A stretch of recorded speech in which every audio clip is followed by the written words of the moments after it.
Oi, pessoal. Voltamos. Vamos continuar falando sobre substantivo. E nós vimos na última aula que o substantivo é uma classe gramatical que indica o nome. É uma classe gramatical que nomeia. E no finalzinho da nossa aula, nós falamos sobre o fato de que o substantivo pode flexionar também em número. O que isso significa? Que ele pode sair do singular para o plural para o singular. E, continuando a falar sobre isso, nós descobrimos que existe uma parte muito importante da gramática que estuda a formação do plural dos substantivos compostos.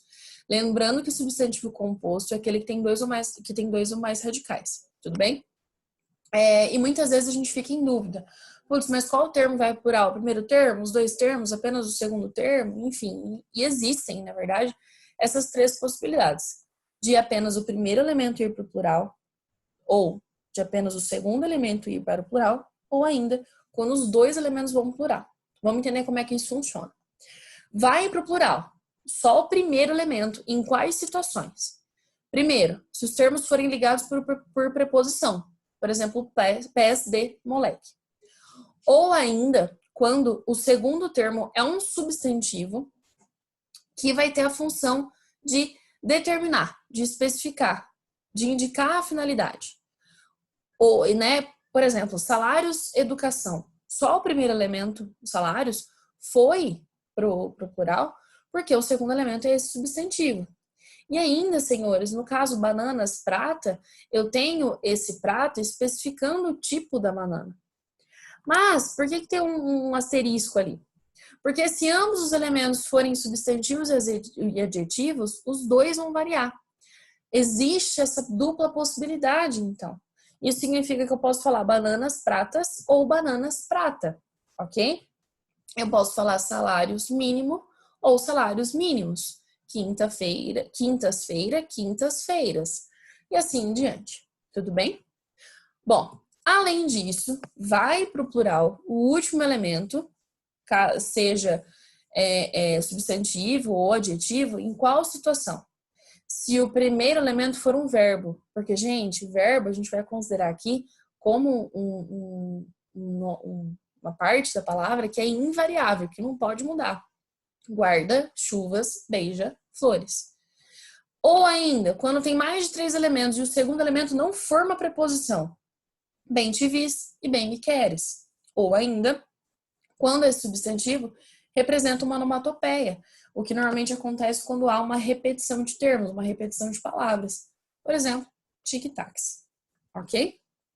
Bom, além disso, os substantivos também têm o que a gente chama de grau. E esse grau vai indicar para nós um aumentativo ou um diminutivo. Pode indicar algo para cima ou algo para baixo, digamos assim. E existem dois tipos. Existe o substantivo sintético, com grau sintético, né, ou analítico. O que isso significa? Quando eu tenho o chamado substantivo sintético, significa que ele está no aumentativo ou diminutivo, beleza, legal, mas eu tenho um acréscimo de um sufixo, ou seja, como que é a estrutura? Eu tenho lá o radical do substantivo e um sufixo do lado, indicando, repito, esse aumentativo ou esse diminutivo. Livrinho, irmãzinha, ricaço, fogaréu. Ou ainda, eu tenho o substantivo no sentido analítico também, que aparece quando vai indicar aumentativo, vai indicar diminutivo, mas a estrutura vai ser diferente. Agora, no analítico, eu tenho o substantivo e ao lado dele eu terei um adjetivo que vai caracterizar esse substantivo como no sentido aumentativo ou no sentido diminutivo. E aí eu posso acrescentar grande, pequeno, enorme, minúsculo, são várias as possibilidades, digamos assim. Então, repetindo, grau dos substantivos, sintético é aquele reduzido, a síntese, né? É quando eu tenho apenas um termo. E logo depois do radical, coloco um sufixo. E o analítico acontece quando eu tenho dois termos, um substantivo e um adjetivo que vai indicar esse aumentativo e esse diminutivo.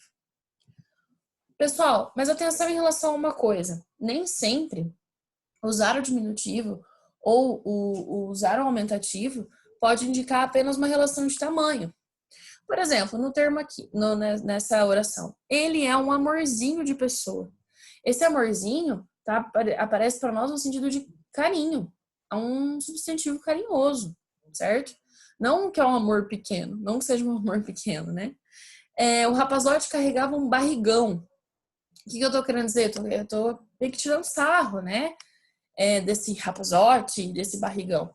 Ou ainda não gostava de conviver com aquele povinho, que traz para nós uma ideia de desprezo. Ai, aquele povinho, ai, não gosto deles, tá? Então, nem sempre a gente pode entender o aumentativo ou o diminutivo como tamanho, mas sim em outras possibilidades, e é o que a gente mais usa no dia a dia, inclusive, pode trazer a ideia de carinho, afetividade, ironia, desprezo, entre outras possibilidades, ok? Por isso que gramática, como eu sempre digo, não se decora. Gramática se aprende e se aplica e se analisa em cada situação, beleza? Pessoal, o que eu quero que vocês entendam aqui? O substantivo é uma classe gramatical que vai se relacionar com várias outras classes. Por exemplo, o substantivo, como nós vimos até agora, vai se relacionar com o adjetivo. O adjetivo é responsável por caracterizar o substantivo. E aí nós veremos ainda os artigos, os pronomes, os numerais. São todas classes gramaticais que dependem do substantivo para existir. São classes gramaticais que vão depender do protagonismo, digamos assim, do substantivo para poder ter uma função. Um vai ter a função de caracterizar, o outro vai ter a função de determinar gênero e número, outro ainda tem a função de indicar quantidade ou de ordenar, dentre outras possibilidades, tá? E eu quero dizer com isso? O substantivo é o nosso protagonista. O substantivo é a primeira classe gramatical que a gente sempre estuda. Desde quando vocês estudaram lá no sexto ano até agora no cursinho. E as outras classes gramaticais estão ali à volta, estão ali para auxiliar esse substantivo, ok?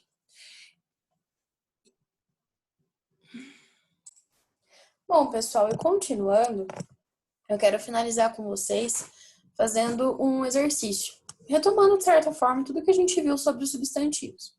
Nós temos ali um poema que diz o seguinte: quando eu tinha 6 anos, ganhei um porquinho da Índia.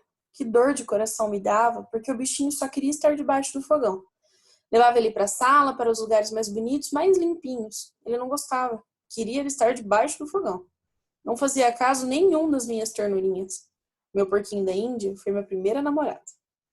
Sobre os diminutivos presentes no texto, é correto afirmar que: letra A. Limpinhos e porquinho da Índia são substantivos que exemplificam o padrão básico do diminutivo.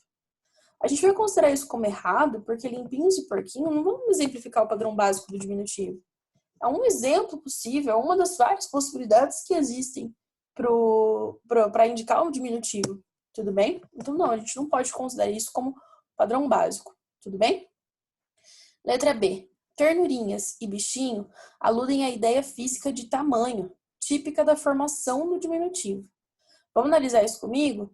Ternurinhas e bichinho estão relacionados à ideia física de tamanho, ambos os termos? Não. Quando eu falo bichinho, a gente poderia até pensar nessa ideia de tamanho. Mas ternurinhas não tem como uma ternura ser pequena. E é algo típico da formação de diminutivo? Com certeza não. Repito, é uma das possibilidades. Na letra C, porquinho, limpinhos e ternurinhas revelam características do emprego estilístico afetivo do diminutivo. Quando eu falo em limpinho, alinhem para os lugares mais bonitos, mais limpinhos. Esses limpinhos traz uma ideia de carinho, de ternura. E ternurinhas é um termo que indica, novamente, essa afetividade, essa ternura, justamente esse carinho. A correta é a letra C. Mas vamos dar uma olhadinha nas outras. Letra D. Bichinho e porquinho da Índia se formam a partir de adjetivos e substantivos abstratos. Bicho e porco, digamos assim, são adjetivos ou substantivos abstratos? De maneira alguma. E ainda, vamos pensar na ideia do porquinho, né? Retomando aquilo que a gente viu na letra A. Não existe o porquinho da Índia, essa expressão porquinho, não indica um porco pequenininho, né? É o nome real oficial, digamos assim, é o nome original, né? Do animal ser porquinho. E não está relacionado à ideia de diminutivo necessariamente. E vamos lá para a letra E. Ternurinhas e bichinho representam formações de uso pejorativo na língua portuguesa atual, de maneira alguma. Quando eu falo formação de uso pejorativo, Tô querendo trazer a ideia de zombaria, de tirar sarro. Não é essa ideia em ternurinhos e bichinho, beleza? Pessoal, então na próxima aula nós continuaremos a analisar quais são as classes gramaticais e vamos partir para a ideia da análise dos adjetivos, dos artigos, pronomes e numerais. Até a próxima, um beijo, bons estudos para vocês!